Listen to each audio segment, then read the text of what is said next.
Welcome to the Genesis of the Doctor podcast, where we're taking a journey through the time and space of the history of Doctor Who. I'm Joy, And I'm Tris. and for today's episode, we're watching the 5th and 6th serials of season 17 with the Horns of Nimon and Shada. I think the Horns of Nimon, I enjoyed it, but it's definitely not the best story. Like, there's definitely issues with it, but I enjoyed it anyways. Yeah. I don't really know how to feel about the story because I kind of watched it through and I don't really feel like I felt anything afterwards, which was a weird feeling. Like it Yeah. just I don't know, it just didn't really like stand out to me, which I thought it would have going into it. But the whole story kind of came to a close and I'm like I kind of expected more out of it, other than the fact that this is the story that gave us several of the iconic cliffhangers that we tend to see in like clip compilations. Yeah. I definitely think this is easily the best, like, Romana story that we've had for Romana the Second, at least. Oh yeah, this is definitely this was a really good story for Romana. She got to do a lot. Yeah. She even gets a sonic screwdriver, which never reappears in the show. Yeah, she They also use has it. she has the doctor's sonic screwdriver that she takes for a moment and then she loses it like immediately. Yeah, but then she says I she think has it her. was his. She says she has her own one, so she doesn't actually take his. She's like, no, thanks, I made my own. And Damn. then, And she lost it immutely. No yeah, wonder why it never comes back. it's used in like Big Finish and books and stuff, but never in the show again. Right. Very funny they made the whole prop just for one scene though, because we only see it the once. Or no, I guess I see it like twice. Because when the doctor offers his, and then she also uses it to unlock a door later, and then Yeah, that's that's it. true. I also loved the scene when uh, there's like the explosion in the TARDIS, and then the Doctor gives mouth to mouth to K9. Honestly, yeah, the humor acting was like the comedy acting was really good for this Yeah, story. There was a lot of little funny moments for K9, like when the doctor's worried about the crash, so he like holds on to K9 for the cliffhanger, or the crazy cliffhangers like now you shall die, yeah, like it very very silly to a degree of it being a little hard to take the story completely seriously, but that's yeah, okay. yeah. Honestly, it was a good time. I just like found by the end of it, I didn't really have like any notes for it, which I found kind of strange. Yeah. I definitely think the Soul Deeds actor kind of overdid it a little bit at times. A little bit, a little bit. Like it. I can't say it's in a bad way, but it's like nobody else played up to his level, if that makes Yeah, sense. a bit of overacting. A little bit. Soldi kind of bothered me a little bit too because I feel like there was a little too much insanity with him Yeah, because I, not that he should have turned over to their side at any point, but he had the obvious signs that the Naimon was tricking him, and like the other leader could have falling down the same trap sort of thing, while the other leader realized it, albeit too late, and did something about it, or tried to do something about it. Soldi just kind of decided, no, screw everything. I'm just gonna take everything down with me, which is kind of yeah. ridiculous. Just decides to blow up the complex. That's all he wants to do. Not even really to stop the Naimons either, just like because he was annoyed at the Doctor and Romana more than anything Yeah, else. it's kind of weird that there's just a switch to blow up the whole complex when Uh, you think the Naimon yeah, wouldn't want that to just be so easy. yeah, that's part of what I mean with the silliness. Like it's the trope of there's a big red self-destruct button built into every machine just in case. Like I that sounds like a flaw to me. Okay, yeah, For how important the Daimon were and were supposed to be to this, I'm actually kind of surprised how they were only really a side threat for a lot of the story, I feel like. Because a lot of the Yeah. problem solving is not dealing with them directly. Yeah. It's really only like the last episode that they're the main villains. Mm-hmm. Because that's when they're all starting to come over. It's like right at the end Yeah. there. I I guess it's like I'm surprised there wasn't more out of a confrontation with them that the Doctor had. And it was more about stopping the event as a whole and Yeah. also dealing with Soldeed. Like, I don't know. I feel like I would have liked to see the Doctor specifically against the Nimons a bit more. Yeah. Because they really only briefly interact. And defeating them is just like turning off Yeah, the exactly. ability to come. That's it. I really would have liked to see more out of them interacting, the Doctor choosing to stop them. Yeah. Especially because like the doctor would probably want to try to reason with them at least, for momentarily Yeah. at least. And then he kind of doesn't. Mm-hmm. We were talking about how this is also like a really good story for Romana, but what kind of bothers me is she actually learns all the important info, and then like we never really get to see her reveal that to the Doctor and be like the one to solve everything when it should have been. Yeah. Like it was almost really good for her because what she did have was really good, but then they didn't follow up with that for the last stretch of the story much. Yeah. I almost feel like it would have been more interesting if the doctor was just like stuck in the TARDIS longer. Yeah, honestly. And then just let Romana do everything. Would have been an interesting idea. I guess they didn't want to fully commit to that though.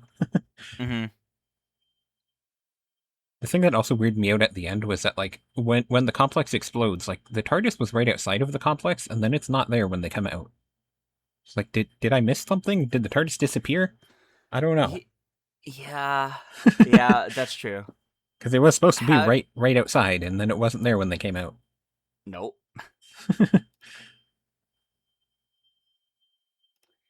You know, one other thing I do want to point out. How do we feel about Seth and Tika, the pseudo companions for the story? I think it's a kind of interesting dynamic for them, where Seth is not nearly as heroic as Tika's making him out to be. Yeah, I feel like they didn't really do that much though with them. yeah. That's kind of my problem. Of I feel like they set up how important they're supposed to be. You learn the truth that he's not actually someone important. He just lied, but he wants to do something. But they I feel like the two of them just kind of bumble their way into being okay, if that Yeah, makes sense. Like they side with the Doctor and Romana and they help them, but I kind of feel like they just got lucky the entire story. yeah, pretty much. And you know, Tika never once says anything about whatever the Doctor and Romana do. It's all Seth. It's all Seth. Yeah, Praise be to him. Like that's really it. Seth the hero. Like there's no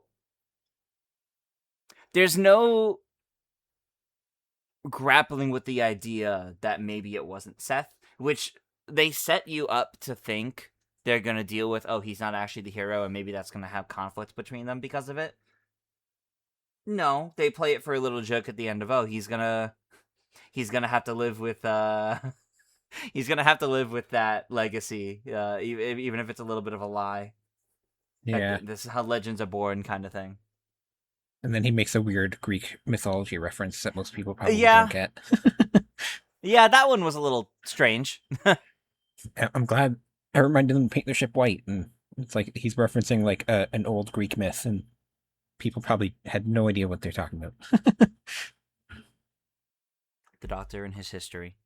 Yeah, I definitely think Seth and Tika like they could have done interesting stuff with them, and then they just kind of don't. Mhm. They're kind of only really focused on Romana and the Doctor story.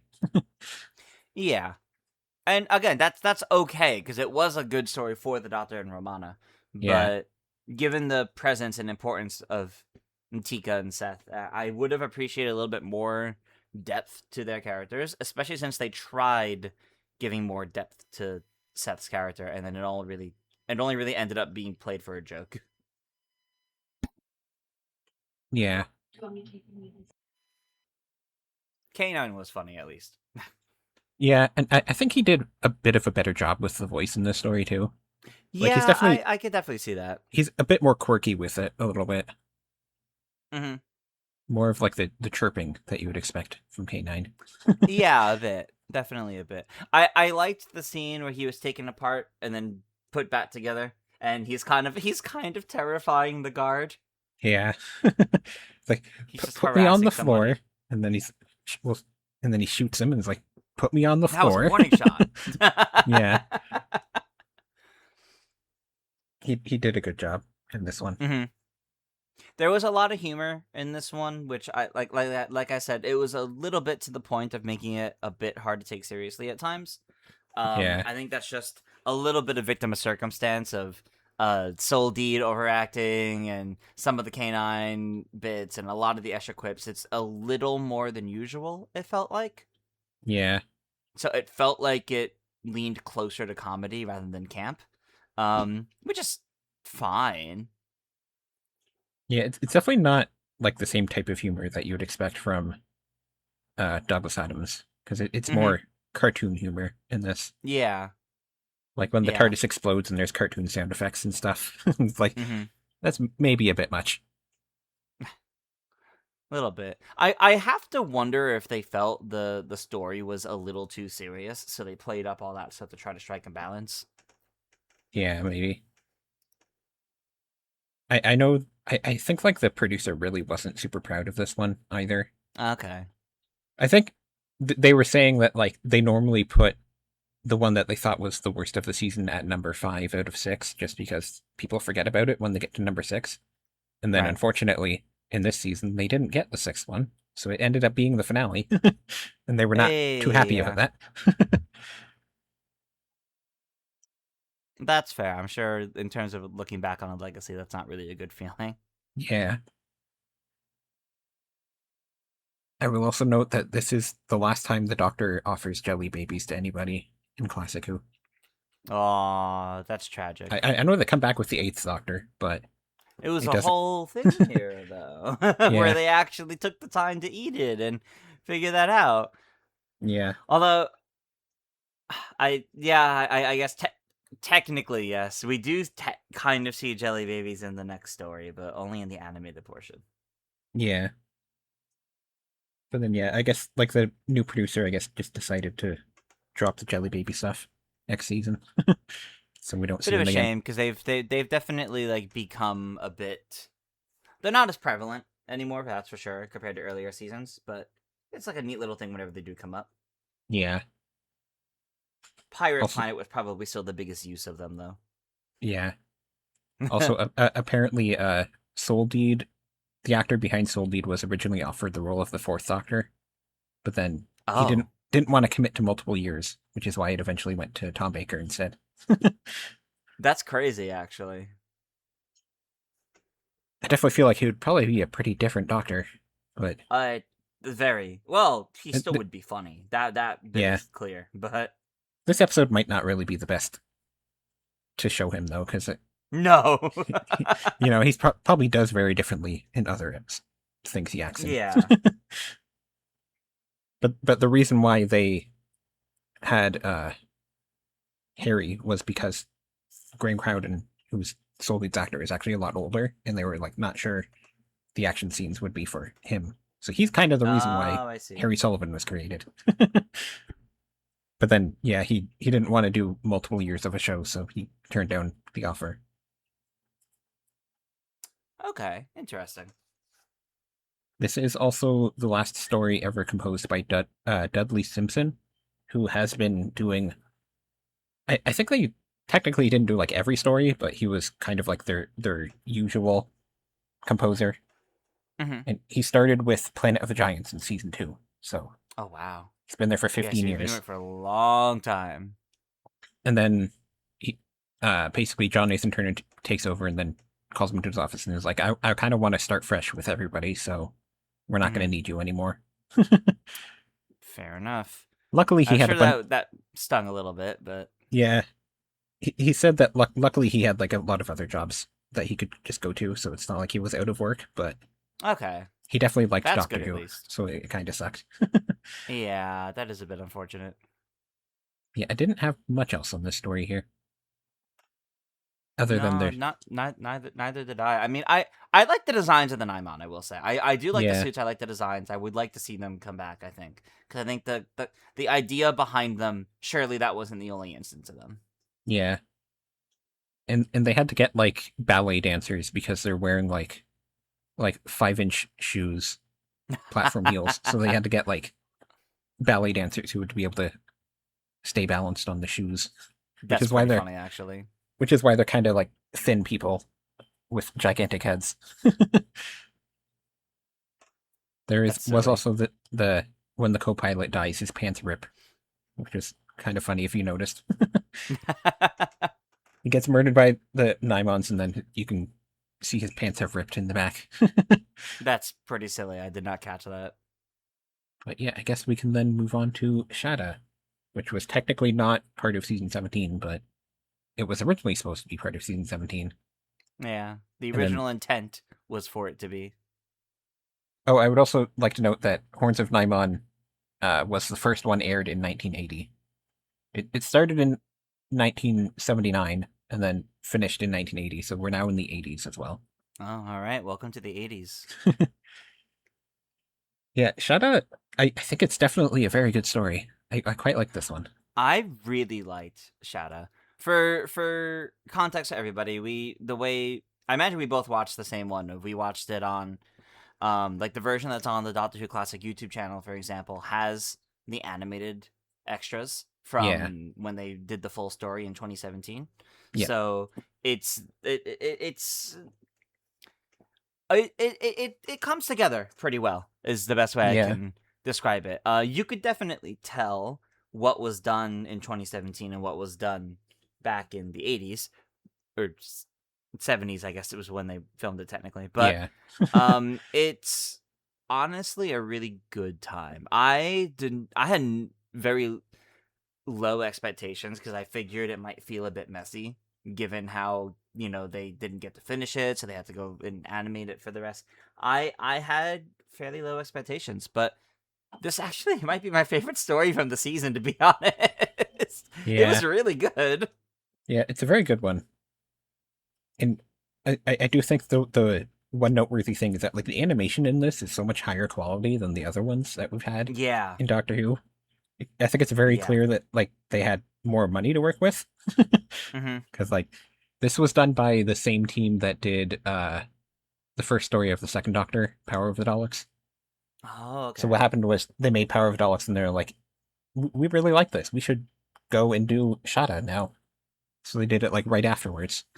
Yeah, I definitely agree. It feels like they had more money for it, but that also might be because it wasn't animating the entire story or most of the Yeah, story. It was just filling in the pieces. yeah. Ultimately, like a But lot of the story had already been filmed. yeah, but it was really well done. The animation felt a bit less Flash animation styled than I Yeah, had complained about from some of the other ones. Um, the use of 3D in some instances was actually kind of cool, like on K9, for example. yeah. And I liked Um, like the first animated shot you have of the story where Chris Parson is on his bike and the camera's yeah, like spinning around him and everything. Like even if they were filming it, it wouldn't look like that. yeah. No, there's just something really nice and dynamic about some of those. Yeah. But then the story itself is also very fascinating of, Yeah. like the doctor has his old friend at this university who's a Time Lord who has retired. And then you slowly find out that he's actually a criminal who ran away.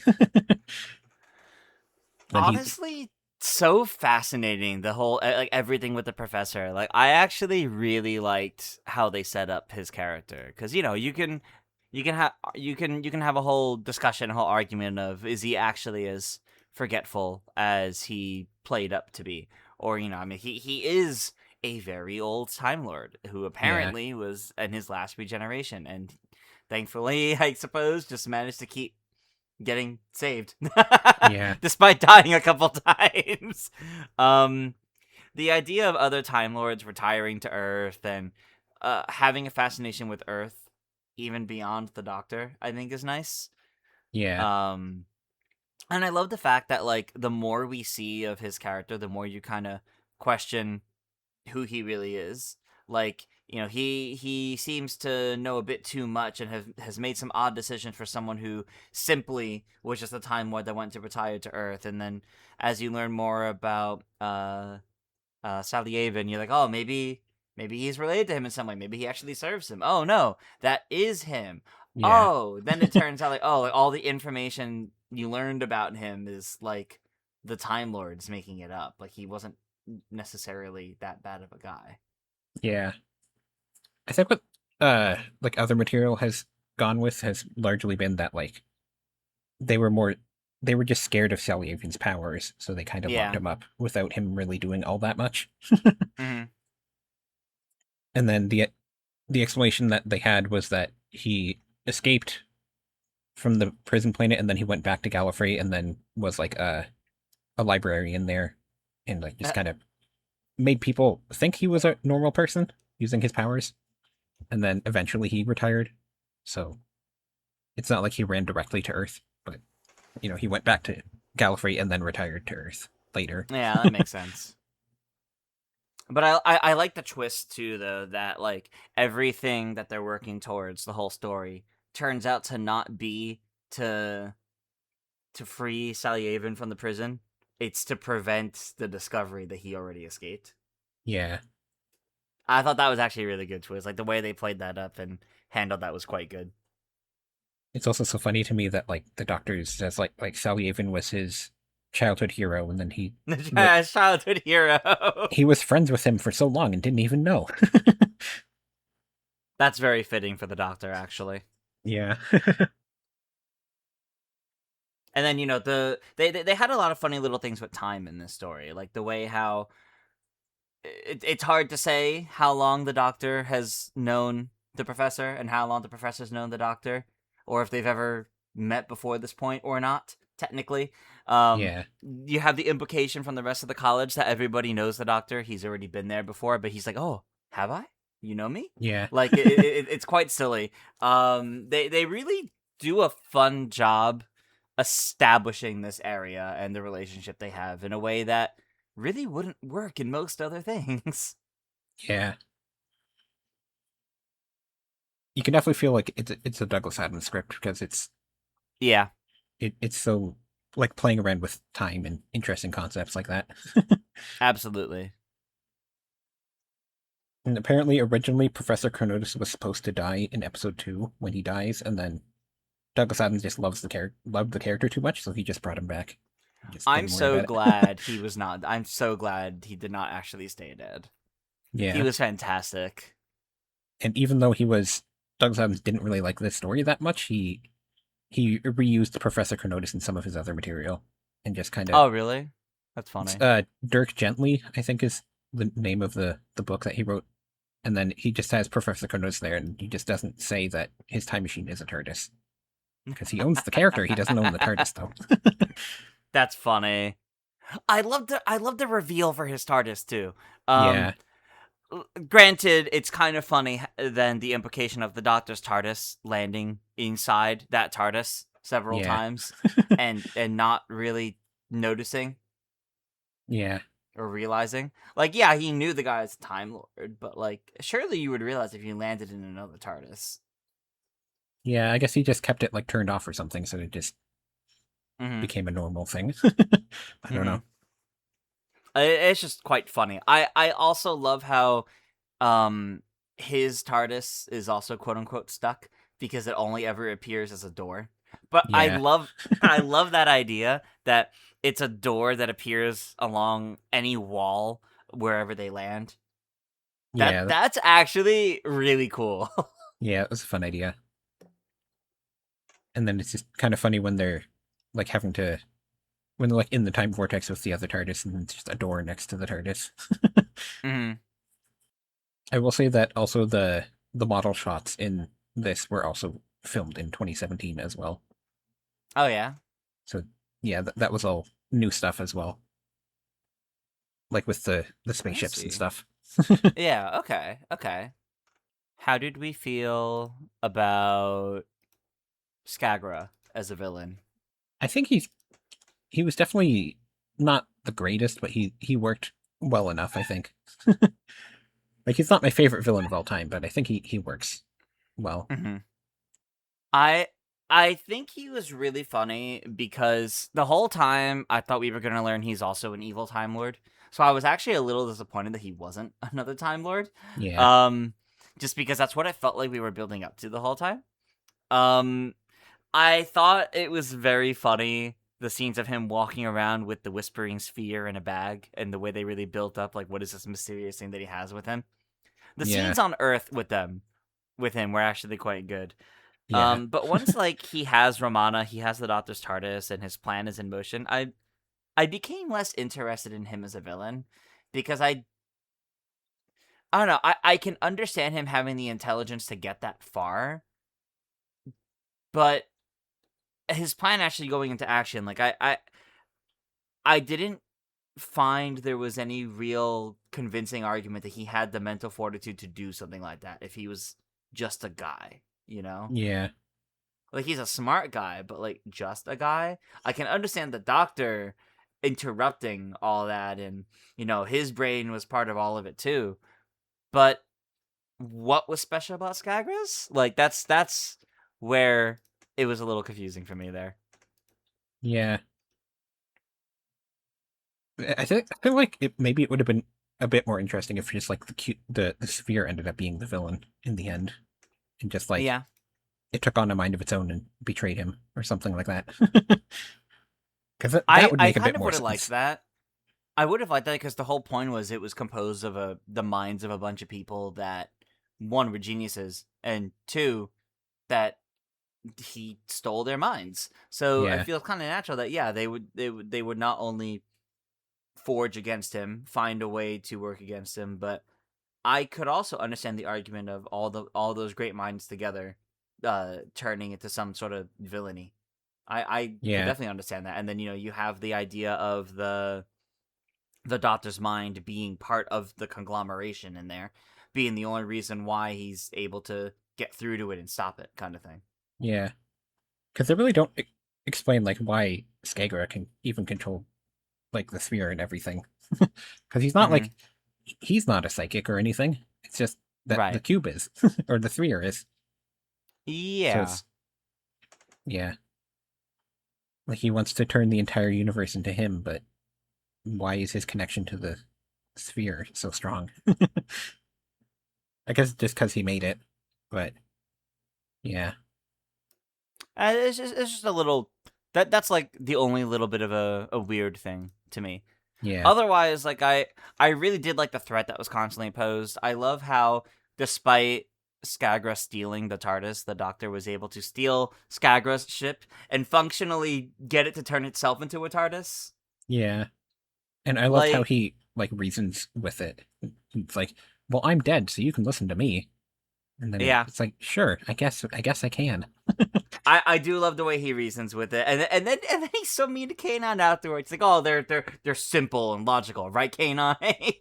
Yeah, um, I do also love how at some point between then and the end, the computer just belongs to the Doctor now. The ship just like only answers the Doctor now for some reason. yeah, Oh, the Doctor's so magnificent. Okay, what did you do? yeah. I guess he just kept reprogramming it off screen and made it work for him. Yeah, I guess so. It's pretty funny. It's pretty funny. Um, Speaking of funny, there was honestly a lot of really good like little comical moments in this. Yeah, I my favorite one that made me chuckle was when the professor is like trying to remember the guy's name, so he's running through every alphabet, and they do the joke about the BBC. yeah, That one made me laugh. That one was actually pretty funny. yeah. I also loved how basically I think the reason why the spaceship is invisible was basically just because Douglas Adams knew it's like it's very difficult to make a good looking spaceship on location shoots. So I'm just going to make it Mm. invisible, and then you don't have to worry about it. Yeah, honestly. You don't have to worry about making a good-looking spaceship on a location shoot because we're just not going to have one. I also liked when the Doctor gives Romana a medal towards the end for reminding him that his mind is in the the sphere. That was so well done. Their dynamic has gotten very good. Yeah, and also just them in the hanging out in the boat at the beginning. Yeah. You can kind of feel that there's something between the two actors. Yeah, you can definitely tell that they're working really well together because they're getting along well off screen, to put Yeah, it lightly. I one scene. really liked oh yeah, go ahead. The one scene I didn't know was in this was at the very end when you get 2017 Tom Baker there. Yeah. That was great. That played out really well for like the intent they were trying to make there of, the in 200 years time someone finding, the elderly doctor. Oh, is that really the doctor? He seemed like such a nice old man. Like Yeah, the idea that they're presenting behind that, I think, worked very, very well it's uh just with bringing him in for that. it's coincidentally like the perfect line for them to do that with. Yep. Just so happens that the ending of the story just perfectly works for that idea. Yeah. And it's just nice to get to see Tom Baker, relatively present day Tom Baker. Hmm. Yeah, I will say, like, his voice work for the animated bits were pretty good. It Yeah, definitely, like, he still sounds like him. Yeah, he sounds like a bit like older and like a bit more tired, but like it's clearly still him. It kind yeah, of works. Um, Romana's were awkward because she sounds so much older. yeah. And So they, like they did bring you back can tell. like all the other actors in the story also came back for it as well. Other All the ones than that were able to, yeah. yeah, other than the two that we didn't have anymore, which was Right. K9 didn't have any new voice clips because Hmm. uh, David Brierley passed away a couple decades ago, and Hmm. then the professor as well. He wasn't with us at that time, Yeah. which made it kind of awkward because when they reveal that he is Salyaven, that's in the animation, and they just have to not have him talk because they don't have the ability to make him talk. Yeah, that was a little unfortunate. The reveal, like while like the build up to it was really good, it fell a little flat with how quickly Skagger just incapacitates him. It's like, oh, all Yeah. right, that's it. In the original script, he was supposed to have like a whole speech there, basically about how like he is Salyaven, but that was a long time ago, and he's not that person anymore. That would have He's been really great to have, especially since like I don't know, a speech I feel like would have been warranted considering Skagger already stole the professor's mind at one point, so he should know from that yeah, who he really is. yeah, and then because they don't have that ability, they just have his eyes glow, and then just oh yeah, there you go. Now you know. Yeah, there's your proof. The glowing eyes. How did we feel about Chris Parsons and Claire? I think they were good enough for the story. They were I I really liked how involved they were. I really liked how Chris was basically the pseudo companion of the story, and Claire was kind of the professor's companion for a good yeah portion of it. I wish I did a little bit more with that, and I don't know.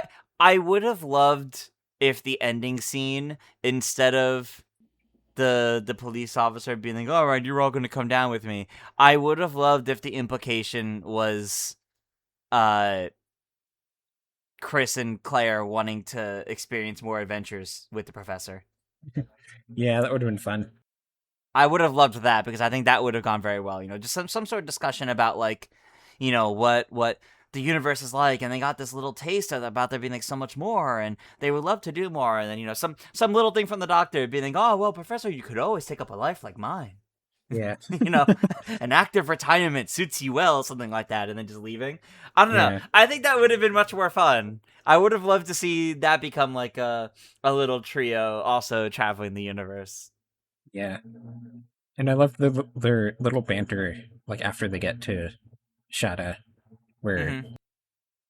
Chris is kind of dismissive of Claire, and she's just like, I know how all this stuff works because the professor projected his mind into mine. Yeah, just casually. He did what now? Like, Yeah. and that's like in case you didn't find it suspicious earlier. That's like your hold on a minute Yeah. kind of moment there. And then there's also a funny story in this where in like the chase sequence with the doctor, he comes across uh choir boys. And then the reason for that is because Tom Baker and the director were in a pub the night before, and a guy approached them and was like, "Hey, could you use my choir in Doctor Who?" And they said, "Sure," while they were at the pub. And then the next day they showed up and was like, "Oh, we actually have to do this now." So then they just included them in the chase sequence there. Okay, Honestly, that was pretty fun. Like, yeah, I kind of wish there were a few more silly little scenes like that during the chase sequence. yeah. But that was fun. That was fun. It's also just kind of funny that like they don't notice a sphere going past them, which is, I guess, ultimately it would have been difficult to film that because like that was actually like post process. Like they didn't actually have a floating sphere, so maybe it would have been difficult to make them watch it. Although it's really funny because the way it moves, they very easily could have like made it a balloon or something, like some sort of like blown up like ball that just like moves on a wire. Yeah. The other funny story behind this is that Douglas Adams famously never wanted to release this story, and then the story behind that was that his assistant just brought him a stack of papers to sign, and he just signed them without realizing what he was signing. So the reason why we got the VHS release of this was because he accidentally signed away the rights. And then he donated all of his royalties from it to Comic Relief because he didn't really want it. Wow. If only he was still here now, I would love to hear how he feels about this the 2017 quote unquote completed version of it. Yeah.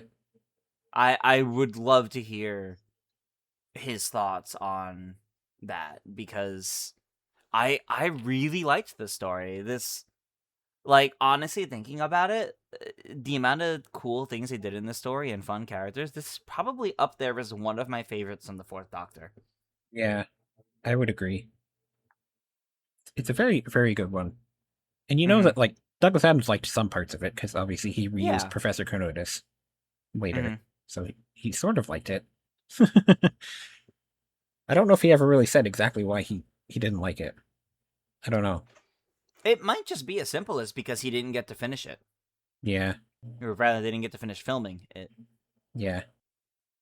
This is also the last 6-parter of Doctor Who as well. It's worth noting. Ever. Technically, there is, in the 6th Doctor's first season, they do 45-minute episodes, so there is a 3-parter of 45-minute episodes. But this is the last. Yeah. This is the last 6-parter. Yeah, last dedicated like 6-parter. Yeah, that makes sense. Because after this season, they definitely do a lot more 4-parters. I think most seasons are like a bunch of 4-parters and 1 2-parter. Normally, after this. Yeah. In the early 2000s, they also had I think Big Finish worked with the BBC to do like they did an adaptation where it's the 8th Doctor instead, and the explanation that they used was that in the 5 Doctors, the Doctor was pulled away from the story, so the 8th Doctor realized that they never actually finished what happened here. This adventure. Because they're so we went back. In the 5 Doctors, they use when they're in the boat at the beginning, so they just say that they never actually went to meet Professor Conotus, and then the 8th Doctor was like, wait a minute, I never went back there. So then he rushes off to Gallifrey, and grabs Arana, because she's the president right now, at that point in time. Oh, okay, just casually. He just casually shows up and is like, hey, do you want to go do this? And she's like, sure, I guess. And then K9's with her. And then in that one, they have, since she's the president, she says that she's going to give Conotus a presidential pardon at the end. Oh, that is good. You know, the Doctor should have some sort of mention about that because he technically is Lord President at this time, or as a past Lord President at this time. Yeah, I guess technically he's already quit though. Yeah, the implication is that he probably quit at the end of the last story there. Yeah, but he could absolutely still be like, oh well, as a former president, I could see what I could do, or something like that. Yeah. Man, I need, when modern Doctor Who eventually comes back, I need them to stop killing the Time Lords so we can have, like, Professor Chronotis and Romana and, like, all these other Time Lords and people from Gallifrey coming back. Yeah. Like, I don't care if you write it in as some, like, alternate timeline where they survived, or, you know, like, some of them were hiding away, just like the Master and the Rani constantly do. Like, fine, whatever. But these stories are so much more interesting when there's other Time Lords and they're not just all evil. Or Yeah. even if you take one that was formerly good, but everything the Time Lords have been through made them turn more radicalized, and now they're at odds with the Doctor. Like, there's so many cool stories you can tell if you just have the liberty of using Time Lords again. I don't understand why we need the Doctor to be so angsty. Yeah. I've been We loving. don't need them always to be dead. I definitely love how just casual they are with Time Lords in Classic Who. And just, they just Yeah, it's randomly show up. refreshing. They randomly show up, and then like when we go to Gallifrey, it's just like they're just boring people there. And like it's Yeah. in Modern Who, it has to be like a major event when you have one Time Lord show up, or when you go back to Gallifrey. It's because of how they trap themselves with the existence of the Time War, right? Yeah. So, like, I get it, but you can do something about that still. You can find Yeah. ways to write around with that. Like, those stories are fun because we finally deal with other Time Wars, but they're, like, all Time War era. So they're all, like, villainous, or, like, they're basically the same as the Doctor dealing with UNIT, or humans that are, you know, quick with the trigger fingers kind of thing. Yeah. And I mean, with the most recent destruction of Gallifrey, you can just say that there were people that weren't on the planet, and then they can just show up. Yeah. Although obviously, Well, Russell T Davies made it more complicated because he said that like the wave went across all of existence, but yeah, that which makes no all sense Chibnall said whatsoever. was that Gallifrey was blown up. He didn't say all the Time Lords were dead. Yeah. So you could Yeah. just have random people like Professor Chronotis show up somewhere. I do Yeah, also. it's awkward. I love how in Classic Who, when they bring up Rassilon, he's like this like godly being who has like Yep. unexplained powers that we never know of, and then when he shows up in Modern Who, he's just like generic evil president guy. Yeah. Is he never in the classics? I don't know if he physically appears. I know the Five Doctors heavily deals with him in some capacity. I don't know if he like shows up in it though. Oh, okay. But yeah, because like he's long dead at this point. Yeah. And then in the Time War, they just brought him back from the dead. 'Cause I guess the first president of Gallifrey was the one that they wanted for the Time They War. figured he'd be the one to save them because he's, you know, a legend. Yeah. I think he was like, back in his time, there was like another war that he fought in, so that's why they brought him back for the Time War. I suppose so. Yeah, that makes sense. Yeah, I love how it's just like he has all like the book belonged to Rassilon, and like all the stuff that was in the Deadly Assassin. It was like all of his powerful items. And then he shows up in Yeah. Modern Who, and he's just generic person. He doesn't Generic have all these person weird with a glove powers. that can disintegrate you. That's it. Yeah. Yeah, I love how he's so mysterious and mythical in Modern Who or in Classic Who here. I agree. It adds an interesting bit of lore to the Time Lords and like what kind of powers they have and what they're able to do. Yeah. Guess that's really all I have about the story here. Yeah, I feel confident in saying this is one of my favorites from the Fourth Doctor era as a whole. This is a very good story. Which means easy to say this was my favorite of this season. Yeah. Yeah, we can move on This to is the end of the season, so yep, our overall thoughts in season 17. I definitely think it was like there were some stories that were not the best, but overall I would say it's a very good season. City of Death was also quite good. Yeah. It definitely helps having Douglas Adams as a script editor, because I think he did a great job there.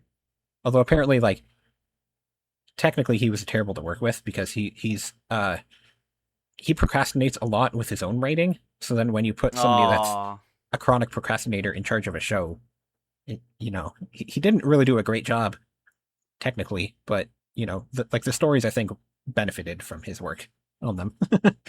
I can imagine that would have been very stressful. Yeah. Like they had to like lock him in a room to just force him to finish writing the stories he had to write and stuff like that. God. Yeah, that might have been that might have been a bit rough And to then there deal was, with. there was also the fact that uh, Hitchhiker's Guide to the Galaxy got a TV show at the exact same time, so he was having to do both jobs at the same time. Right. But yeah, I would say definitely the two highlights are City of Death and Shada, for sure. Yeah. 100%. 100%. I'd say I enjoyed Destiny of the Daleks. It's definitely not like the best Dalek story, but I enjoyed that one liked too. Destiny of the Daleks, but yeah, I kind of just liked it. I Yeah. also liked Nightmare of Eden, like we were talking about it in our last episode, but it was like just fine. Yeah. I think that's the thing. A lot of stories this season were just fine, which is a little sad for Lala Ward's first season as Romana, and Yeah. still having Douglas Adams like heavily involved. Like it is a little sad that a lot of these were just fine. But City of Death and Shada were like genuinely fantastic stories. Yeah. I would also like to note that I really liked Romana's costume in Horns of Nimon as well. Oh, That that's was a fair. great Yeah, costume. that was actually a great look. They've been doing some good costuming in this season, I would say. Hmm. Well, I guess not all of them are great, but there are some really good ones. There have been some highlights. Yeah. But yeah, this is the as we've said, obviously Douglas Adams only did this one season because then he moves on to do his own TV show. And then Yeah. Graham Williams is also leaving at this point. He has been here since season 15, so he did 3 seasons, and he definitely did a good job, I would say. Like he came in wanting to lighten it up because Philip Hinchcliffe's era was so dark, and then he wanted to make it more comedic, and I think he did a great job there. And then obviously he gave us K9 as well. Yeah, that's fair. It was his idea to make K9 a recurring character, and I think, everybody loves K9. So, and then obviously That's true. David Brierley is only here for the 1 season, so John Leeson's back next time. Yeah, we're back with John Leeson. Okay, I'm excited about that because I will have to say I did not really like the K9 voice for this season. I think I liked him better in the last couple episodes here, but I still prefer the original voice and delivery. There were some like funny moments with him for sure, like insufficient data, but Yeah. I do prefer the John Leeson voice. Yeah. Yeah, for sure. Oh, next season there's going to be a lot of changes as well, because Yeah. John Nathan Turner comes in, and it's a very obviously a moment where you have a new producer, because we're going to have a new logo and also a new intro sequence. And Oh boy. the theme tune in that intro sequence is also going to be a new arrangement. Oh. Also, the Doctor has a new costume, and he's not going to have his multicolored scarf. He still has a scarf, but it's a different scarf as well. Why would you get rid of the scarf? I don't know. Like, they just wanted to redo everything, and his new costume is also the question mark motif will be coming in at that point. Okay. I think it's just like it's a burgundy costume, and then he has a long scarf, but it's just a burgundy scarf instead of the multicolored one. Oh, so they're trying to make him like a set color instead of a bunch of colors. Okay, that's. And then they also get a new TARDIS prop at that point, because the one they've been using is really old. That's fair. So yeah, it's definitely a moment where you're like, oh, we can obviously tell that there's a new producer, because like everything is different. And yeah, we briefly touched on it last time, but John Nathan Turner is a complicated person. He has some accusations against him from people that were pretty young at the time that they had interactions with him. And most people that have worked with him have said he's not a great producer either. So yeah, that's probably not very good. Tom Baker starts working with him and just absolutely hates him, so he quits by the end of the season. And then he says that like he has said that he felt like John Nathan Turner wanted to cast a new Doctor, and then once Tom Baker said he's going to leave, then they got along a bit better because he was happier, I guess.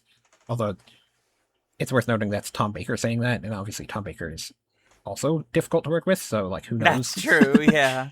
Who knows the truth of that situation? But also, Colin Baker also doesn't have nice things to say about John Nathan Turner. So, and I know one of his script editors famously, as soon as they quit, went and did an interview where they talked at length about all the things that they hated about working with him. So a lot of people didn't like working with him.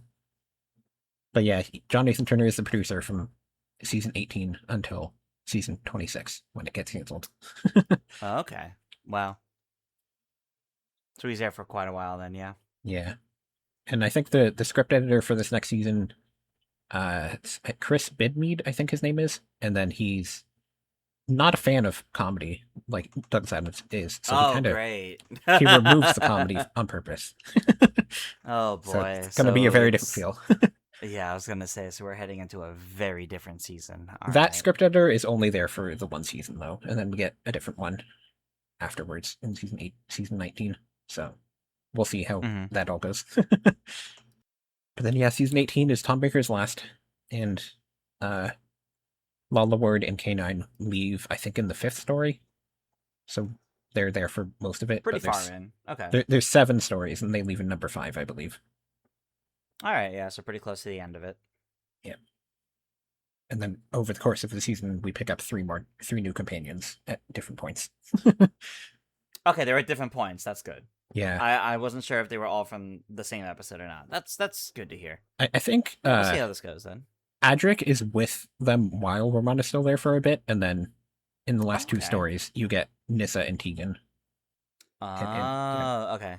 And Nissa's father famously is possessed by the master, so yeah, we'll we know what's happening there. But yeah, I guess to briefly touch on some news, Circuit Breaker has begun. They posted their introduction story on the unit website, which really is just an introduction story. There's not really much to it other than just like explaining like what Circuit Breaker is about. Yeah, like the setup. But something I would like to note from that is that they very, very explicitly say the Fugitive Doctor is the earliest incarnation that unit is aware of. So it's very explicitly stated that she is definitively before the first Doctor, which is nice to just have that said in writing. I'm sure people will still argue that it doesn't count because it's not in the TV show, but the BBC has officially declared that that's the case now. And like the premise is that they're calling her because she's before all the interference into the Doctor's timeline that is happening. So she has to be before the first Doctor. Oh, okay. I thought it was gonna be, just the usual units reaching out to the Doctor, and she just happens to be the one that receives it, with very confused, and they don't. They units being none the wiser until they learn that she's very different than they know. But no, okay, I guess. They said that. I guess it's they specifically were seeking her out. Okay. They had like. I don't know where they got her phone number, but they said that they had like a phone number to call specifically the Fugitive Doctor, and they used that one, and they used that because all the objects that are appearing in Unit's archive are from the Doctor's timeline, so they need to find one from before all this interference because like the later parts of the timeline might get messed up. When would 13, 14, or 15 have confided this info into Unit? Well, they did because they could only have gotten it directly from the Doctor. they say that Yasmin Khan gave them information about the Fugitive Doctor, which is a little confusing because like we don't know how much Yasmin knew about it. Yeah, they don't really establish when she learned about it. The problem was that 13 wasn't telling her about it. Yeah, but I guess in Power of the Doctor, she sees the Fugitive Doctor's like hologram, and that's part and then of her she plan. mentioned she's very confused about it. Yeah, but I guess she must have been told something about it off camera at some point, and then she told Unit about her. But yeah, and then the first comic of that is coming out on July 8th, I believe. Okay. So by the time this episode is up, that is also out. And that one's confusing because like the premise is all these things are coming from the Doctor's timeline, and then this first one is the Fugitive Doctor goes back to ancient Greece and finds Daleks there, and I'm like, that's never been the case in Doctor Who. I mean, not an old story. All the other things are old stories, but that one isn't. I guess that's their way of saying, that now they could tell that story. Unless that's like explicitly like an audio story or like an actual book, maybe. But I think that an episode, you could maybe say it's like part of like Dog's master plan. They just took a pit stop there or something while they were time traveling. But I don't know. I guess we'll find out. Yeah, because like they do go to ancient Egypt in that, but that's not Greece. That's pretty different, yeah. But yeah. And then technically there's other news that the War Between the Land and the Sea scripts are up on the BBC website, so you can go read those, but you can't watch the show yet. Yeah, you can go read the entire script if you want before watching the show, which is awkward. Still not showing up for some reason. I'm telling you, Disney's gonna drop it on Disney Plus in the last week of the year, so Yeah. that it's like the last possible time before they get like legal issues for not doing so. Yeah. I feel like they should have just put it up in June because like Doctor Who's canceled and just like, hey, Doctor Who's canceled. You want to watch this stuff? June would have been Yeah, perfect but to just do that it. would require Disney to want to direct you to Doctor Who right now, which I don't think Yeah. they want to do right now. Yeah.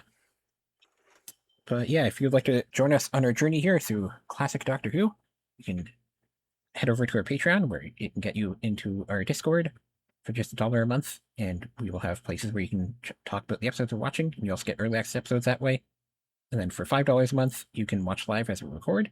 We'll have a live text chat, and you can tell us why you wish Shada had never been finished, or something like that. But for our next episode, we are watching The Leisure Hive and Meglos. I did forget that mention that in The Leisure Hive, they do officially turn off the randomizer, which is funny because they haven't mentioned it ever this entire season. It's clearly been off all season. They just they had enough people writing to them. They're just like, how is this happening? The doctor has the randomizer, and someone goes, "Oh shoot, we forgot to address that." Yeah, I think they officially break it down in The Leisure Hive though for some purpose. There. Okay, and then funny. These are both 4-parters, by the way. Season 18 is entirely 4-parters. Okay. So they will all be 4-parters. And then in Meglos, we will have Tom Baker playing the villain. Because it's a shapeshifter or something that takes his form. There's also another thing that's noteworthy about Meglos, but I'll let you find out when you watch it. Oh boy, alright. There's an actor you'll recognize. That's all I'll say. Oh, okay, that's fun. We'll see how that goes then. But yeah, as a reminder, make sure to watch The Leisure Hive and Meglos before our next episode. You can find those on BBC iPlayer or the Doctor Who Classic YouTube channel, or Tubi TV. And if you support us on Patreon for just $1 a month, you can get access to our Discord, as well as early access to episodes. I've been Joy. You can find me on social media at Joy Content. And I've been Tris. You can find me at Toontress. And we'll see you next time. Bye. Bye.